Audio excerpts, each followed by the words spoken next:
नमस्कार, सगरमाथा प्राइम समाचारमा स्वागत छ। म अनिल सुनाम। नमस्कार, म जयन्ती पुडासेनी। सबैभन्दा पहिले मुख्य समाचार।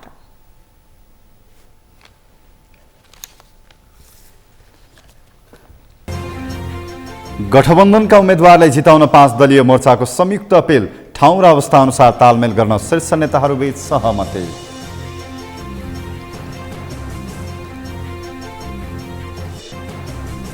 ओलीले ठूलो स्वर गर्दैमा डराउनु पर्ने अवस्था नरहेको नेकपा एसका अध्यक्ष नेपालको भनाई। ओली नेतृत्वको सरकार आर्थिक सङ्कटको दोषी रहेको तर्क।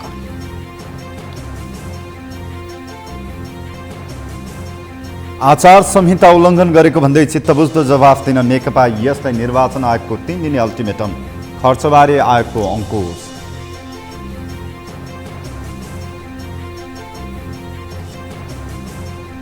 पाकिस्तानको संसदले आज नयाँ प्रधानमन्त्री चयन गर्दै पूर्व प्रधानमन्त्री नवाज शरीफका भाइ शाहबाज शरीफले बहुमत ल्याउने अनुमान।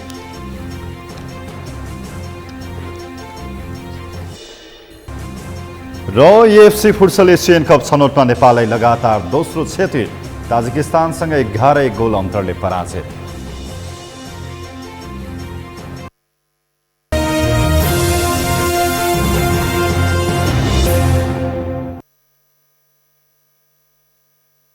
सगरमाथा प्राइम समाचार विस्तारमा। सत्तारूढ 5 दलीय गठबन्धनले ठाउँ र अवस्था अनुसार स्थानीय तह निर्वाचनमा तालमेल गरेर अघि बढ्ने गठबन्धनमा आबद्ध दलका नेता कार्यकर्तालाई आह्वान गरेको छ।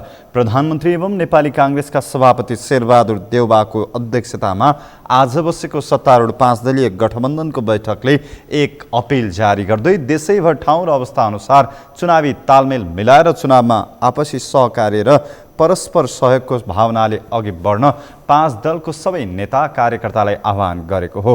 आजको बैठकमा चुनावी तालमेलका लागि संयन्त्र बनाउने विषयमा पनि छलफल भएको। त्यसको टुङ्गो मङ्गलबार अपराह्न 4 बजे बस्ने बैठकले टुङ्गो लगाउने पनि काङ्ग्रेस नेता समेत रहनुभएका सञ्चार तथा सूचना प्रविधि मन्त्री ज्ञानेन्द्र बहादुर कार्कीले जानकारी दिनुभयो।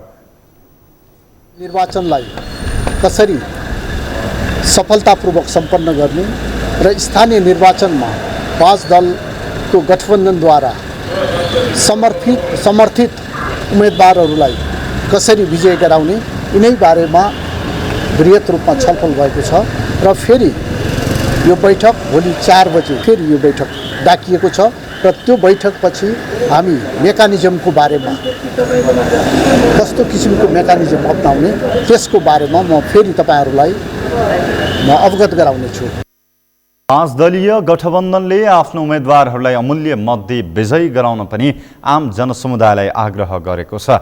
देश र लोकतन्त्रलाई जोगाउन 5 दलीय गठबन्धन बनेको उल्लेख गर्दै राष्ट्रको स्वाधीनता, नेपाली जनताको स्वतन्त्रता र उन्नतिका लागि स्थानीयवासीहरूको कठिनाई हटाउँदै तिनका आवश्यकता परिपूर्ति गर्नका लागि आगामी स्थानीय तह निर्वाचनमा पनि तालमेल गरेर अघि बढ्ने घोषणा गरिएको पनि स्पष्ट पारिएको छ।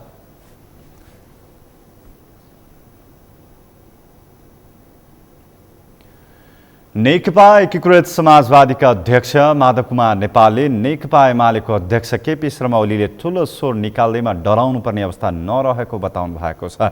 समाजवादी प्रेस संगठन प्रवतले आयोजना गरेको पत्रकार सम्मेलनमा अध्यक्ष नेपालले ओलीप्रति लक्षित गर्दै जसले गल्ती गर्छ उसैले ठूलो स्वर निकाल्ने गरेको टिप्पणी गर्नुभएको छ। नजिकै गएको स्थानीय तहको निर्वाचनबारे उहाँले 2074 सालको स्थानीय तह निर्वाचनले कुन दलको हैसियत कति छ भन्ने देखाएकाले गठबन्धनमा पनि सोही अनुसार सहमति हुने बताउनुभयो।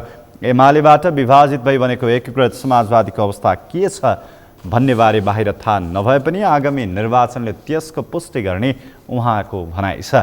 अहिले एमाले त्यागेर आफ्नो नेतृत्वको पार्टीमा आउनेहरूको जनलहर बढेका कारण आउँदो निर्वाचनले समाजवादीको अवस्थाबारे सबैलाई प्रश्न पार्ने अध्यक्ष नेपालको दावी गर्नुभयो। यस्तै उहाँले उम्मेदवार छनौटको मोडालिटी तय गर्न गठबन्धनमा लगातार छलफल भइरहेको भन्दै स्थानीय तह, प्रदेश र प्रतिनिधि सभाको निर्वाचनसम्मै गठबन्धन कायम रहने जिकिर गर्नुभयो। 5 दलीय गठबन्धनको बैठकले तयार पार्ने साझा सहमतिका आधार र मोडालिटी अनुसार नै उम्मेदवारको निधो हुने पनि उहाँको भनाइ छ। यसैबीच अध्यक्ष नेपालले नेपाली अर्थतन्त्रमा देखिएको समस्याबारे सबै राजनैतिक दलहरू बसेर साझा समस्याका रूपमा लिनुपर्ने र छलफलबाट समाधान गरिनुपर्ने बताउनुभयो। तर अहिलेको अवस्था सिर्जना हुनुको मुख्य दोषी ओली नेतृत्वको सरकार रहेको उहाँले आरोप लगाउनुभयो।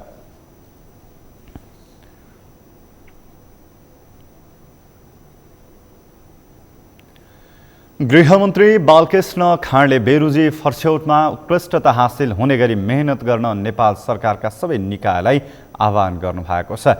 गृहमन्त्री खाँडले बेरोजी फर्स्यौटामा गम्भीर हुन र सबै आय व्ययलाई दुरुस्त गर्न पनि सम्बन्धित सबै निकायलाई सचेत गराउनुभयो।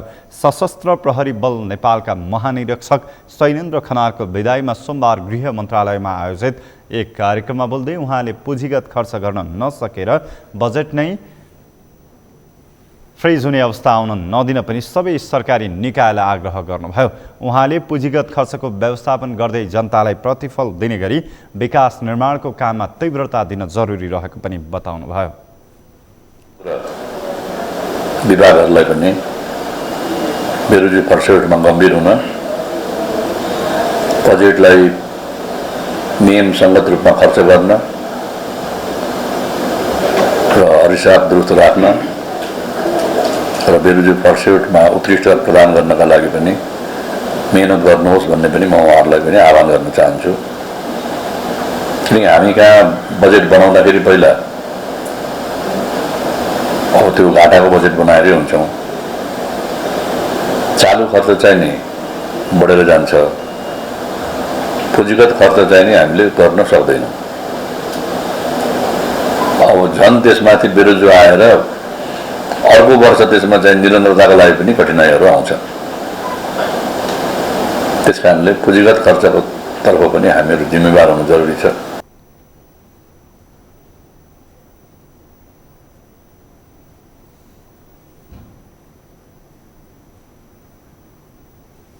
गृहमन्त्री खाँडले नेपाल प्रहरी र सशस्त्र प्रहरी बल नेपालले बेरोजी फर्स्यौट कार्यमा उत्कृष्टता हासिल गरेको भन्दै प्रशंसा समेत गर्नुभयो। कार्यक्रममा बोल्दै सशस्त्र प्रहरी बल नेपालका महानिरीक्षक खनालले आफू सेवाबाट अवकाश प्राप्त भए पनि देश र जनताप्रति सदा उत्तरदायी भएर काम गर्ने प्रतिबद्धता व्यक्त गर्नुभयो।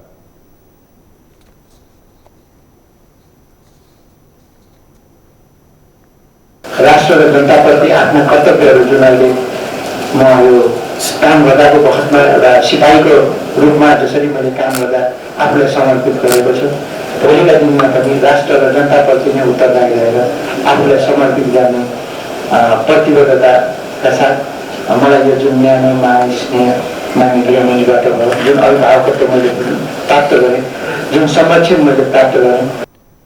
कार्यक्रममा मन्त्री खाँडले खनाललाई उत्कृष्ट बेरोजी फर्स्यौट सम्मान पनि प्रदान गर्नुभएको थियो।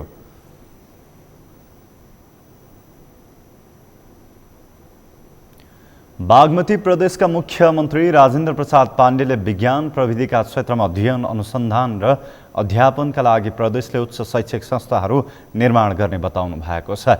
मुख्यमन्त्री पाण्डेले बागमती प्रदेशले उच्च शिक्षा सम्बन्धी विधेयक पास गरिसकेको र त्यसबाट विज्ञान प्रविधिको क्षेत्रमा लगानी गर्ने तथा विज्ञान प्रविधि अध्यापन गराउने संस्था बनाउने कार्यमा प्रदेश लागि परेको दावी गर्नुभयो। उहाँले विज्ञान प्रविधि सम्बन्धमा अनुसन्धानको कार्यलाई अघि बढाउन नगद प्रवर्धन कार्यक्रम अन्तर्गत नीति पास गरेको र सोही नीतिको आधारमा छुट्टै ऐन बनाएर बागमती प्रदेश अनुसन्धानका क्षेत्रमा अघि बढ्ने बताउनुभयो। मुख्यमन्त्री पाण्डेले प्रदेश अनुसन्धानका क्षेत्रमा नेपाल स्वास्थ्य अनुसन्धान परिषदसँग मिलेर काम गर्न तयार रहेको बताउनुभयो। विधेयक पास गरेका छौँ, त्यसबाट विज्ञान प्रविधिको क्षेत्रमा लगानी गर्ने र विज्ञान प्रविधिका क्षेत्रका विश्वविद्यालयसम्म पनि जन्माउने तयारी गर्ने आदि कुराहरूतिर हामी अगाडि बढेका छौँ। भर्खरै विज्ञान प्रविधि सम्बन्धमा अनुसन्धानात्मक कार्यलाई अगाडि बढाउन हामीले नवप्रवर्धनका सवालमा एउटा नीति पास गरेका छौँ। त्यो नीतिका आधारमा हामी छिट्टै नै ऐन बनाउँछौँ र यो रिसर्चका क्षेत्रमा बागमती प्रदेशले छुट्टै ढङ्गले अगाडि बढ्नेछ।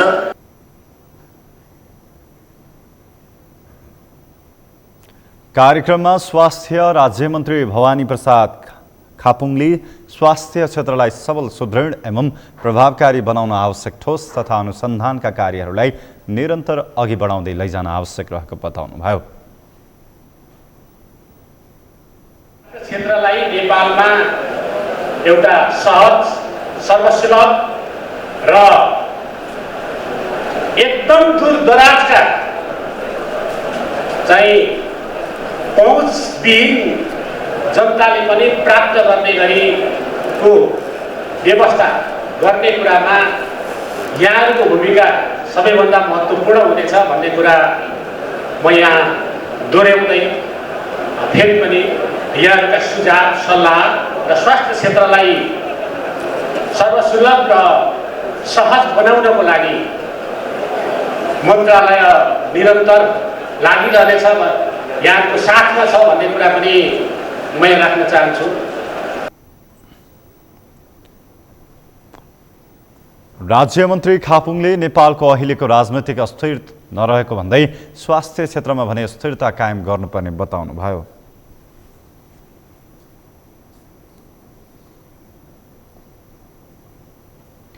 नेकपा एमालेका सचिव योगेश भट्टराईले केही मानिसहरूको सन्किपनले देशको नीतिहरू भाँडिएको आरोप लगाउनु भएको छ। सचिव भट्टराईले अहिले देशमा विदेशी मुद्राहरूको सञ्चिति घटिरहेको भन्दै यसतर्फ सचेत हुनुपर्ने बताउनुभयो। एमाले सचिव भट्टराईले नेपालले अहिले विदेशी मुद्रा आयात गर्ने भन्दा स्वदेशी मुद्रालाई बाहिर पठाइरहेको पनि बताउनुभयो। उहाँले नेपालमा शिक्षा र स्वास्थ्यमा भएको नियोजनका कारण नेपाली विद्यार्थीहरू विदेशी पलायन भइरहेको बताउनुभयो।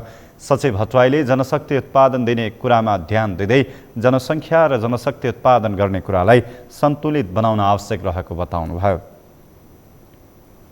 आज हामीसँग विदेशी मुद्राको सञ्चिति छैन, घटिरहेका छ, चिन्ता व्यक्त गरेका छौँ, किनभने हामीले ज्यादाभन्दा ज्यादा निर्यात गरेका छौँ।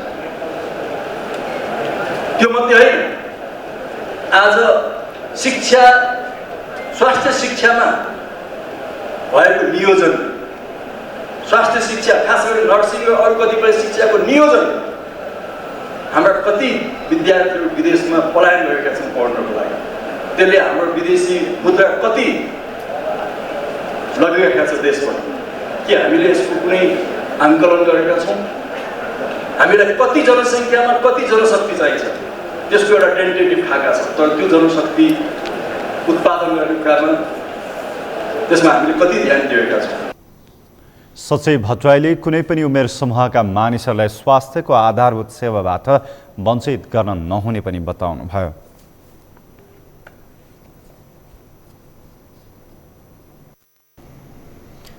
सत्ता साझेदार दल नेकपा एकीकृत समाजवादीका उपमहासचिव डाक्टर विजय पौडेलले सरकारसँग अझै 6.5 महिनालाई वैदेशिक आयात धान्न सक्ने रकम भएको दाबी गर्नुभएको छ। उपमहासचिव पौडेलले नेपालमा चर्चा भए जतिको आर्थिक सङ्कट नभएको पनि बताउनुभयो। उपमहासचिव पौडेलले रकम बढी परिचालनमा ल्याउनको लागि अहिले उद्योग व्यवसायमा केही व्यवसायीहरूले तिर्न नसकेको ऋणलाई पुनः पुँजीकरणको सुविधा दिनुपर्ने बताउनुभयो। उहाँले ऋणमा रहेका व्यवसायीहरूलाई सरकारले पुनः पुँजीकरणको सुविधा दिँदा व्यापारीहरू पनि कालो सूची ब्ल्याकलिस्टमा नपर्ने र काम पनि हुने बताउनुभयो। टालपटेन खातामा चाहिँ हिसाब आयो र उद्योगीहरू पनि ब्ल्याक लिस्टमा पर्दैनन्, काम गर्न पाउँछन्, जसले गर्दाखेरि यो व्यवसाय सुचारू हुन्छ। तत्काल गर्न सकिने भनेको सबै उद्योग व्यवसायीहरूको ऋण जसले तिर्न सकेका छैनन् र जो टाट पल्टिँदैछन् उनीहरूलाई रिक्यापिटलाइज पुनर्पुँजीकरणको सुविधा दिने एउटा त्यो गर्न सकिन्छ। उपमहासचिव पौडेलले विदेशमा आफन्त भएका परिवारहरूलाई स्रोत नखोजी $500 बैंकमा जम्मा गर्न लगाउने हो भने राष्ट्रको सङ्कट हट्ने बताउनुभयो।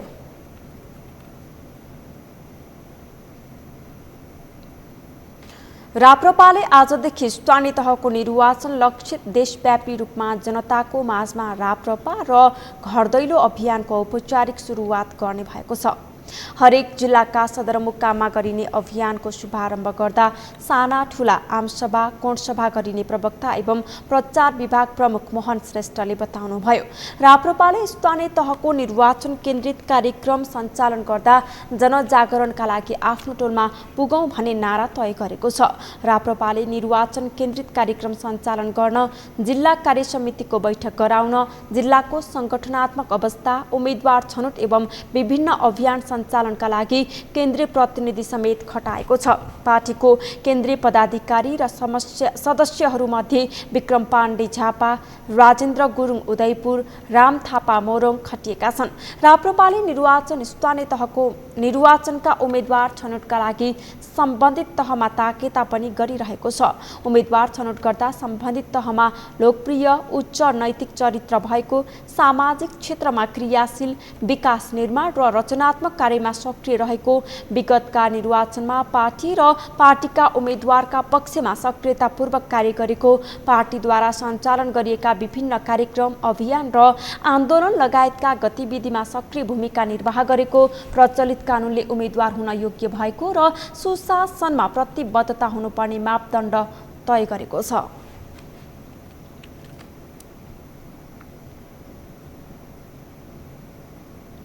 सगरमाथा प्राइम समाचारमा एकैछिन विश्रामपछि आचार संहिता उल्लङ्घन गरेको भन्दै चित्त बुझ्दो जवाफ दिन नेकपा इस्लाम निर्वाचन आयोगको 3 दिने अल्टिमेटम, खर्चबारे आयोगको अङ्कुश।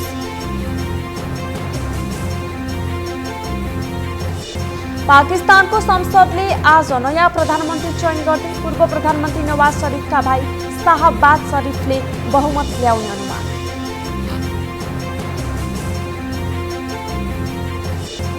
र एएफसी फुटसल एसियन कप छनौटमा नेपाललाई लगातार दोस्रो क्षति, ताजिकिस्तानसँग 11-1 गोल अन्तरले पराजय।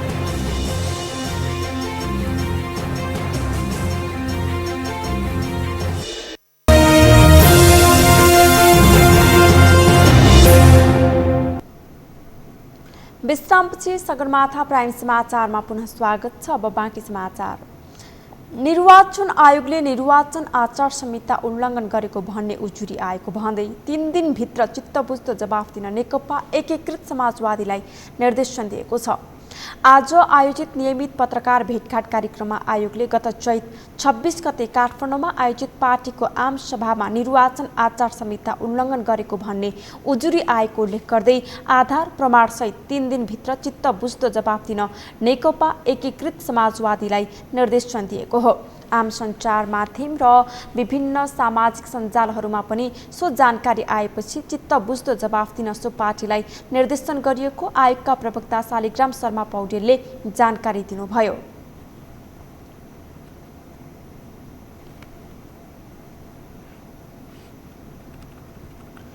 आगामी वैशाख 30 को स्थानीय तहको निर्वाचन नजिकैसँगै यस निर्वाचनमा उम्मेद्वारले गर्ने खर्चबारे बहस चुलिएको छ। एउटा सामान्य पालिकाको वडाध्यक्षको उम्मेद्वारले समेत लाखौं खर्च गर्ने परिपाटी छ। तथापि नेपालमा निर्वाचन प्रणाली खर्चिलो भएको भन्दै यसलाई मितव्ययी बनाउन सरकारवालाहरूको आग्रह छ। नरेन्द्र महताराको रिपोर्ट। निर्वाचनलाई जनताले सार्वभौम अधिकारको प्रयोग गर्ने लोकतान्त्रिक प्रणालीका रूपमा लिने गरिन्छ। यस प्रणालीबाट मतदाताले योग्य क्षमतावान व्यक्तिलाई छनौट गर्ने प्रचलन छ। यस्तो प्रणालीमा मतदाताले मतदान मात्रै गर्दैनन्, आफ्ना हक अधिकार पनि सुरक्षित भएको सुनिश्चितता गर्दछन्। तर यो प्रणाली समयक्रम अनुसार खर्चिलो बन्दै गइरहेको छ। स्थानीय तहदेखि केन्द्रीय तहसम्म हुने निर्वाचन यति खर्चिलो भएको छ कि त्यसको लेखाजोखा गरिसाध्य छैन। निर्वाचनमा स्थानीय तहको वडा अध्यक्षमा उठ्ने उम्मेद्वारले नै लाखौं खर्च गर्नुपर्ने अवस्था छ। यस्तोमा पछिल्लो समय निर्वाचन प्रणाली खर्चिलो र भड्किलो भएको स्वयं राजनीतिक दलहरूको समेत गुनासो छ। पछिल्ला दिनमा नेपालको निर्वाचन अत्यन्त खर्चिलो हुँदै गएको छ, भड्किलो हुँदै गएको छ। यसलाई नियन्त्रण गर्नका लागि हामी सबै राजनीतिक दलहरूको सहमतिमा निर्वाचन आयोगले 2074 साल यता केही उपायहरू पनि अपनाएको छ। जस्तो चुनाव चिन्ह छापेर टी सर्ट, टोपी, कलम, झोलाहरू बाँड्न नपाइने, भित्ते लेखनहरू गर्न नपाइने, निश्चित आकारको भन्दा ठुलो पोस्टरहरू छाप्न नपाइने, तुल ब्यानरहरूको पनि एउटा निश्चित आकारभन्दा बढी छाप्न नपाइने जस्तो व्यवस्था गरेको छ। यसले निर्वाचनलाई मितव्ययी बनाउनको लागि केही न केही मात्रामा सहयोग गरेको छ। तथापि अझै पनि निर्वाचन आवश्यक मात्रामा मितव्ययी हुन सकेको छैन। निर्वाचन आयोगले आगामी स्थानीय तहको निर्वाचनमा महानगरमा प्रमुख र उपप्रमुखका उम्मेदवारले बढीमा 7,50,000, उपमहानगरका प्रमुख र उपप्रमुखका उम्मेदवारले 5,50,000 र नगरपालिकाका प्रमुख र उपप्रमुखका उम्मेदवारले 4,50,000 रुपैयाँसम्म खर्च गर्न पाउने सीमा तोकेको छ। तर यसअघिकै स्थानीय तह निर्वाचनमा उम्मेदवारले सीमाभन्दा बढी रकम खर्च गरेको समाचारहरू बाहिरिएका थिए। यसो हुनुमा नेतृत्वको गलत शैली प्रमुख कारण रहेको राजनीतिक विश्लेषकहरूको भनाइ छ। आम जनताले के हेर्यो भने यो नेता सिद्धान्तमा छैन, यो नेता विकास गर्दैन, यो नेताले भ्रष्टाचार गरेर समृद्धि प्राप्त गर्यो, यो नेताले पाएको पद परिवारभन्दा बाहिर जान दिएन, यो नेताले दिएको अवसर बिक्री वितरण गर्यो भनेर नेताकै शैली, नेताको जीवन, नेताको काम गर्ने तरिकाबाट जनता दुखी छन्। र उनलाई के थाहा छ भने यी व्यक्ति भनेको मसँग मत लिइसकेपछि फेरि मलाई हेर्दैन, त्यसले गर्दाखेरि यही पहिलो र यही अन्तिम अवसर हो। नेताकै गलत क्रियाकलापको कारण यो निर्वाचन महँगो भएको, यसमा जनताको दोष छैन। आयोगले गाउँपालिकाको अध्यक्ष र उपाध्यक्षमा 3,50,000 खर्च गर्न पाउने व्यवस्था गरेको छ। यस्तै नगरपालिकाको वडा अध्यक्ष र सदस्यका उम्मेदवारले बढीमा 2 लाख, गाउँपालिकामा 1,50,000सम्म खर्च गर्न पाउने व्यवस्था आयोगले गरेको छ। यस्तै जिल्ला समन्वय समितिको प्रमुखका उम्मेदवारले 50,000 र सदस्यका उम्मेदवारले 25,000 खर्च गर्न पाउने छन्। यस्तोमा निर्वाचन प्रणालीलाई मितव्ययी बनाउन दलहरूले खर्चमा कमी ल्याउन सके मात्र इमान्दार नेतृत्वले निर्वाचन जित्ने आयोगले तर्क गरेको छ। हामी भड्किलो भयो चुनाव, महँगो भयो चुनाव, लोकतन्त्र चाहिँ खतरामा पर्ने भयो पनि भनिरहने, सुझाव पनि त्यस्तो दिइरहने। अनि मितव्ययी ढङ्गले खर्च गरौँ, आफ्ना विचार राखौँ, सिद्धान्त विचार र इमानले जितोस्, पैसा यो चाहिँ मनी र मसल पराजित होस् भन्ने असल मनसायका साथ गरेको कुरालाई पनि करोड करोडका गफ दिएर निस्तेज गर्ने हो भने यो लोकतन्त्रप्रतिको ओठेभक्ति मात्रै हुन्छ जस्तो लाग्छ मलाई। निर्वाचन प्रणाली खर्चिलो हुनुको परिणाम देशले भोग्दै आएको छ। यस्तो निर्वाचन प्रणालीमा योग्य क्षमता र निष्ठावान व्यक्तिले नभई आर्थिक हिसाबले सम्पन्नहरूले स्थान पाउने गरेका छन्। यस्तो प्रणालीमा जनताले सुशासनको अनुभूति गर्ने कुरा दुर्लभ मानिन्छ। सगरमाथा टेलिभिजनका लागि क्यामेरामा सुरेन्द्र राउतका साथमा नरेन्द्र महतारा, निर्वाचन आयोग, कान्तिपथ, काठमाडौँ। सवारी चालक अनुमति पत्र लाइसेन्सको नयाँ आवेदन 2 महिनापछि मात्रै खुल्ला हुने भएको छ। नयाँ आवेदन आगामी जेठ 1 गतेबाट खुल्ला गर्ने तयारी यातायात व्यवस्था विभागले गरेको छ। नयाँ आवेदन दिनेको चाप बढेको र छाप्न बाँकी रहेको लाइसेन्सको काम सम्पन्न गर्न विभागले अहिले नयाँ आवेदन बन्द गरेको हो। प्रिन्स मिश्रको रिपोर्ट। सवारी चालक अनुमति पत्र लाइसेन्सको अनलाइन आवेदन बन्द भएपछि सेवाग्राहीले लाइसेन्स लिनैका लागि शास्ति भोग्दै आएका छन्। अनलाइन प्रणालीबाट आवेदन दिएका सेवाग्राहीहरूको अनलाइन आवेदन रद्द भएपछि हजारौं सेवाग्राहीहरू लाइसेन्स लिनबाट वञ्चित भएका छन्। यातायात व्यवस्था विभागले अहिले आवेदनको पालो कुरिरहेका परीक्षार्थीहरूको परीक्षा लिइरहेको छ। नयाँ लाइसेन्सका लागि फारम भर्नेहरूको संख्या 5,72,000 पुगेको थियो। फारम भरेकाको परीक्षाको पालो 2 वर्षपछिसम्म परेको थियो। तर यस विषयमा बुझ्न यातायात विभागको कार्यालय पुग्दा सम्बन्धित शाखामा कर्मचारी थिएनन्। बरु रित्तो रहेको कार्यकक्षमा पंखा भनी घुमिरहेको थियो। विभागका प्रवक्ता तथा महानिर्देशकको कोठा अगाडि राखिएको बोर्डमा भित्र लेखिएको थियो, तर दुवैजना कर्मचारीहरू भित्र थिएनन्। दुवैजना बिदामा रहेको उक्त विभागमा कार्यरत एक कर्मचारीले बताए। त्यति मात्र होइन, यातायात कार्यालयमा आउने सेवाग्राही पनि कार्यालयको ढिलासुस्ती तथा एउटै काम सकाउन हप्तौं लाग्दा शास्ति झेल्न बाध्य छन्। तपाईँको मेरो फ्लाइट तपाईँको टिकट आएको होइन, हिजो त बिदा थियो, आज भन्दा 1 हप्ता पछि भन्नुहुन्छ, कसरी हुन्छ त्यसरी त? त्यही भएर प्रब्लम छ नि। अब यहाँको कर्मचारीहरूसँग भेट गर्नुभयो कि भएन? हजुर, के भन्नुहुन्छ उहाँहरूले चाहिँ अब माथि सोधो भन्नुहुन्छ। अब तपाईँको 4-5 राउन्ड मैले हानिसकेँ यहाँ होइन। त्यसै उता नि तपाईँको हिजो अस्ति के भन्नुभयो भने तपाईँको 1 हप्ता मलाई टाइम हुन्थ्यो होइन। हिजो अस्ति भिजा झरिसकेर के कुरा गर्नुभयो भने भिजाले हुँदैन रहेको, तपाईँ टिकटै चाहिन्छ अरे। भिजा भनेको तपाईँको भइहाल्छ नि, एप्रुभ भइसकेपछि। भिजा एप्रुभ भएको चाहिँ हुँदैन। तपाईँ के कुरा गर्नु, मैले कुरा गरेँ त सिधै भन्नुभयो तिम्रो अब भिजा क्यान्सल पनि हुनसक्छ, टिकटै चाहिन्छ भन्ने कुरो भन्नु पनि। के अरे कर्मचारीहरू यहाँ छ, आफ्नो मन परिसक्यो जहाँ पनि। यसलाई चाहिँ अलिकति मन दुखाइ नै छ मेरो पनि, किनभनेदेखि यो यातायात मेरो त्यस्तै। अब यता हेऱ्यो अब यहाँ पनि अब ड्युटी टाइममा ड्युटी अब मान्छे छैन, अब अहिले बन्द छ भनेर भन्दै हुनुहुन्छ। 2 बजेपछि मात्रै खुल्छ अरे, 2 बजे बजार जाने भनेर चाहिँ बसिरहेको छु। कोरोना महामारीका कारण 2076 चैत्रपछि 2077 पुससम्म आवेदन बन्द थियो। करिब 1 वर्षपछि खुला गर्दा आवेदन दिनेको चाप 81 बढेको हो। सवारी चलाउन आवश्यक पर्ने लाइसेन्स लिन सेवाग्राहीले भोग्नुपर्ने शास्ति कम छैन। सरकारले अनलाइन प्रणालीबाट सुरु गरेको आवेदन प्रक्रिया बन्द भएपछि सेवाग्राही झनै मारमा परेका छन्। लामो समयसम्म लाइसेन्सको आवेदन बन्द रहँदा विभागमा लाइसेन्स नवीकरण तथा अन्य कामको समेत चाप बढ्नु स्वाभाविक भए पनि त्यसको व्यवस्थापन गर्न नसक्नु सम्बन्धित निकायको कमजोरी हो। त्यसैले लाइसेन्स वितरणको कामलाई झन्झटिलो होइन, चुस्त दुरुस्त र छिटो छरितो बनाउन आवश्यक छ। सगरमाथा टेलिभिजनका लागि क्यामेरामा सन्तोष अङ्कितका साथमा प्रिन्स मिश्राको रिपोर्ट। सवारी चालक अनुमति पत्र लाइसेन्सको नयाँ आवेदन आगामी जेठ 1 गतेबाट खुल्ला गर्ने तयारी यातायात व्यवस्था विभागले गरेको छ। नयाँ आवेदन दिनेको चाप बढेको र छाप्न बाँकी रहेको लाइसेन्सको काम सम्पन्न गर्न विभागले अहिले नयाँ आवेदन बन्द गरेको छ। यसै सन्दर्भमा हामीले सगरमाथा जनबोलीमा यातायात व्यवस्था कार्यालयको सेवा लिन पुगेका सेवाग्राहीलाई सोधेका थियौँ। यातायात कार्यालयको अव्यवस्थित सेवालाई के भन्नुहुन्छ, हेरौँ उनीहरूको भनाइ उनीहरूकै शैलीमा।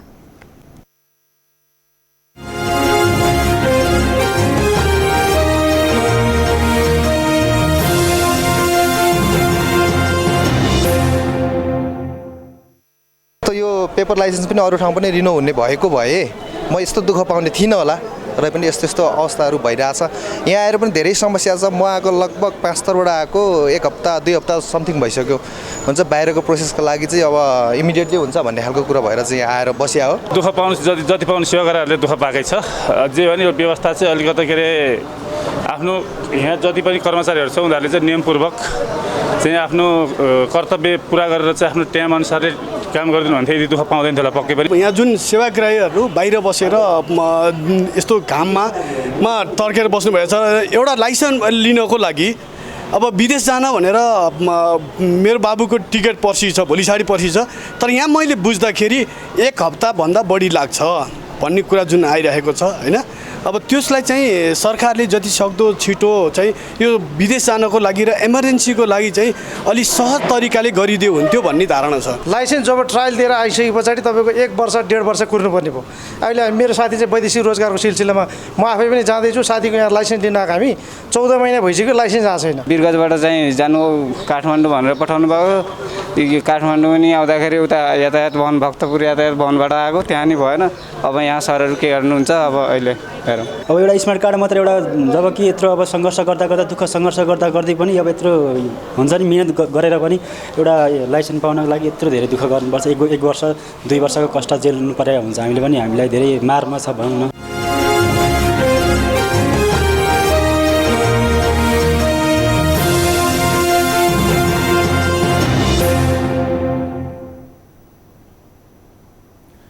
काठमाडौँ महानगरपालिकाले करिब 14 करोड रुपैयाँमा खर्च गरेर 3 वर्ष अघि खरिद गरेको 7वटा ब्रोमर सञ्चालनमा नआई थन्किएका छन्।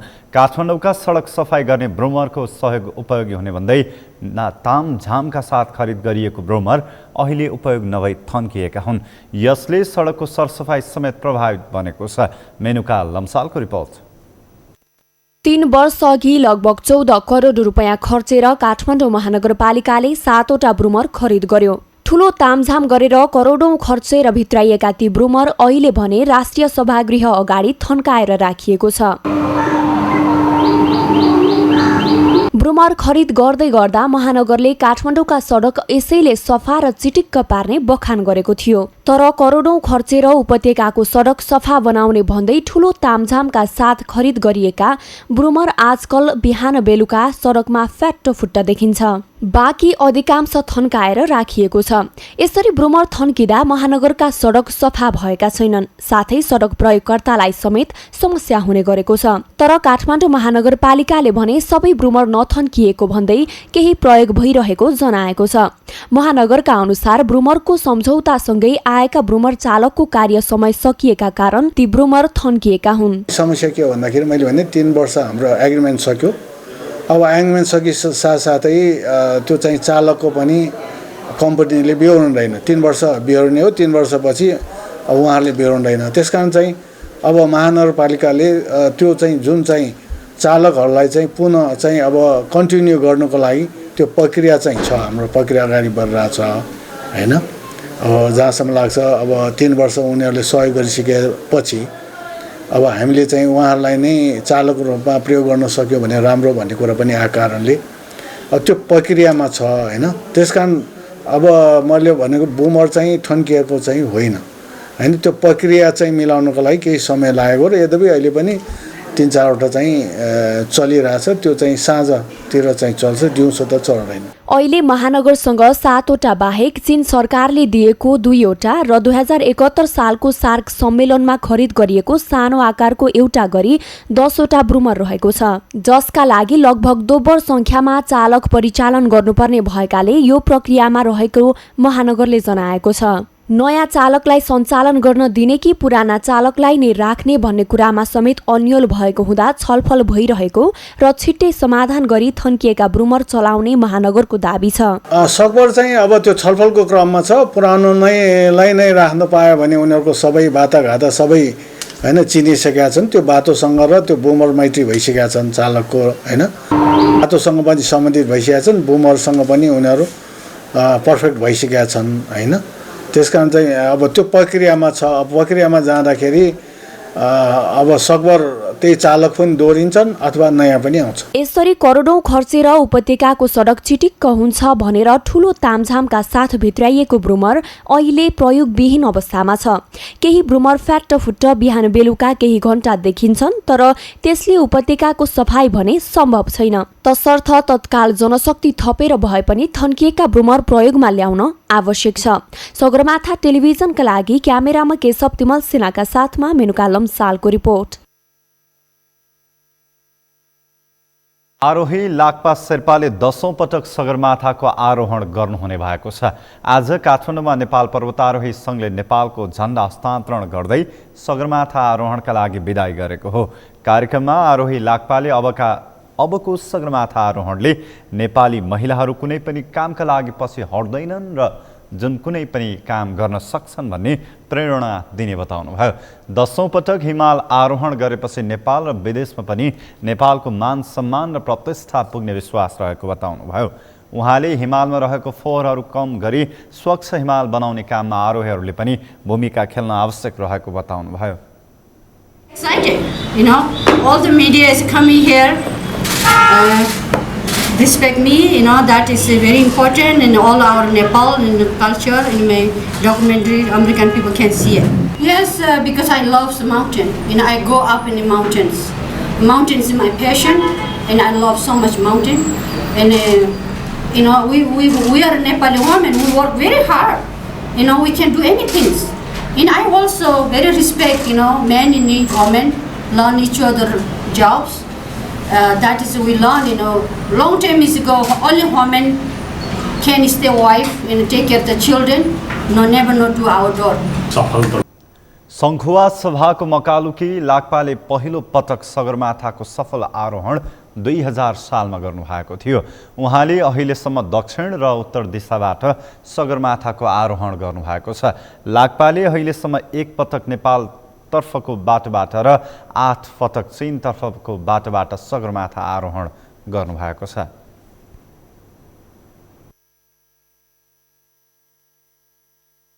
सगरमाथा प्राइम समाचारमा पालो भएको छ विश्रामको विश्रामपछि।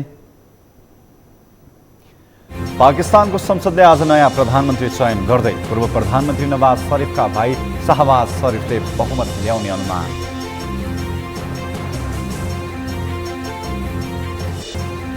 र एएफसी फुटसल एसियन कप छनौटमा नेपाललाई लगातार दोस्रो क्षति। ताजिकिस्तानसँग 11 गोल अन्तरले पराजित।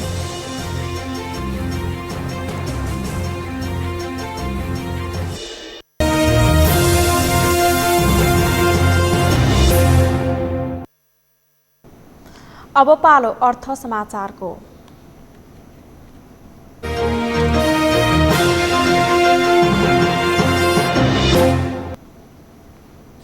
प्रतिनिधि सभाका सभामुख अग्निप्रसाद सापकोटाले आत्मनिर्भर अर्थतन्त्र निर्माणमा जोड दिन उद्योगी व्यवसायीहरूलाई आह्वान गर्नुभएको छ।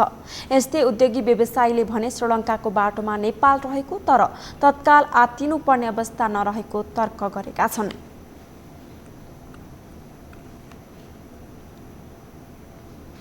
नेपाल राष्ट्र बैंककी कायम मुकायम गभर्नर डाक्टर नीलम ढुङ्गाना तिमिल सिन्हाले बैंकिङ प्रणालीमा तरलताको चाप कायम रहेकाले केही समय धैर्य गर्नुपर्ने बताउनु भएको छ।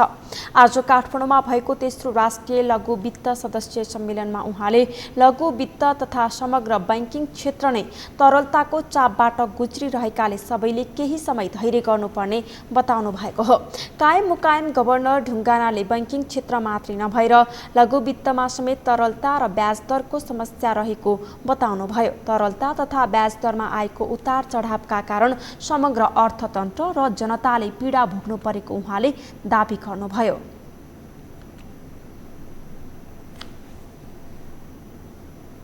लाई न्यून गर्न, महिला सशक्तिकरणलाई टेवा दिन र आर्थिक असमानतालाई कम गर्न मद्दत गर्दै आएको छ। लघु वित्तले वित्तीय सेवाबाट वञ्चित रहेका समूहहरूलाई प्रदान गर्ने वित्तीय सेवालाई जनाउँछ, जसले उनीहरूलाई स्वरोजगारका अवसर विकास गर्न, विभिन्न आय आर्जन गर्ने गतिविधिहरू विस्तार गर्न मद्दत पुर्याउँछ। बैंकिङ क्षेत्र नै तरलताको चापबाट गुज्रिरहेको अवस्थामा लघु वित्त वित्तीय संस्थाहरूमा पनि तरलताको समस्या अवश्य नै परेको छ। ब्याज दरको समेत समस्या छ भन्ने बहस पनि जारी नै छ। कायम मुकायम गभर्नर ढुङ्गानाले समावेशी आर्थिक विकासका लागि नेपालमा भएका विभिन्न प्रयासका बावजुद पनि अझै कुल जनसङ्ख्याको 18% हिस्सा गरिबीको रेखामुनि रहेको बताउनुभयो।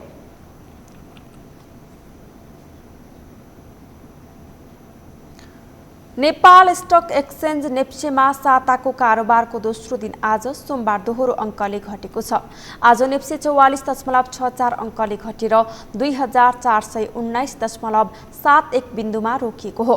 त्यस्तै आज 2,26,07,00,000 रुपैयाँ बराबरको कारोबार भएको छ।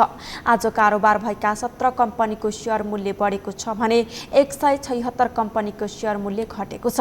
यसमध्ये 2 कम्पनीको सेयर मूल्यमा भने उच्च वृद्धि भएको छ। आज नेस्टो समृद्धि लघु वित्त वित्तीय संस्थाको शेयर मूल्य 10% ले बढेर प्रति किता 1,870 रुपैयाँ पुगेको छ भने जाल्पा सामुदायिक लघु वित्त वित्तीय संस्थाको शेयर मूल्य 9.99% ले बढेर प्रति किता 491.10 रुपैयाँ पुगेको छ। नेप्सेका अनुसार आज इमर्जिङ नेपाल र राष्ट्र उत्थान लघु वित्त वित्तीय संस्थाका लगानीकर्ताले सर्वाधिक गुमाएका छन्, जसको शेयर मूल्य आज 9% ले घटेको छ।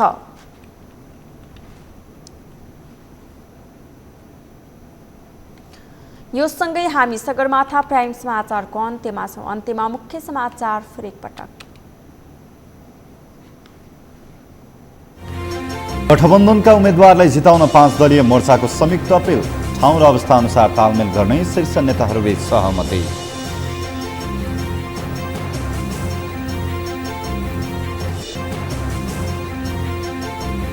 ओलीले ठूलो स्वर गर्दैमा डराउनु पर्ने अवस्था नरहेको नेकपा यसका अध्यक्ष नेपालको भनाई। ओली नेतृत्वको सरकार आर्थिक संकटको दोषी रहेको तर्क।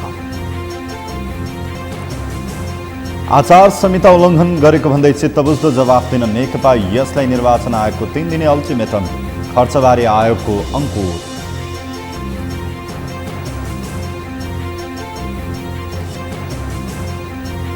पाकिस्तानको संसदले आज नयाँ प्रधानमन्त्री चयन गर्दै पूर्व प्रधानमन्त्री नवाज शरीफका भाइ शाहबाज शरीफले बहुमत ल्याउने अनुमान।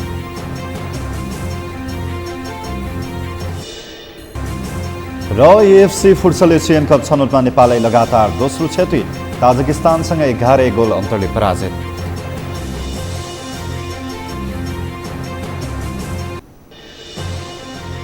हौस् त सगरमाथा प्राइम समाचार अहिलेलाई सकियो। तपाईँ समाचार बुलेटिनका साथै सगरमाथा टेलिभिजनका सम्पूर्ण कार्यक्रम www.sagarmatha.tv मा पनि पढ्न र हेर्न सक्नुहुनेछ। साथै युट्युबमा youtube.com/sagarmatha TV नेपालमा हेर्न सक्नुहुनेछ। तपाईँ हामीलाई फेसबुकमा पनि facebook.com/stv नेपालमा फलो गर्न सक्नुहुनेछ। समाचारको शिखर नेपालको गौरव नेपालको पहिलो न्युज च्यानल सगरमाथा टेलिभिजन हेर्दै गर्नुहोला। नमस्कार।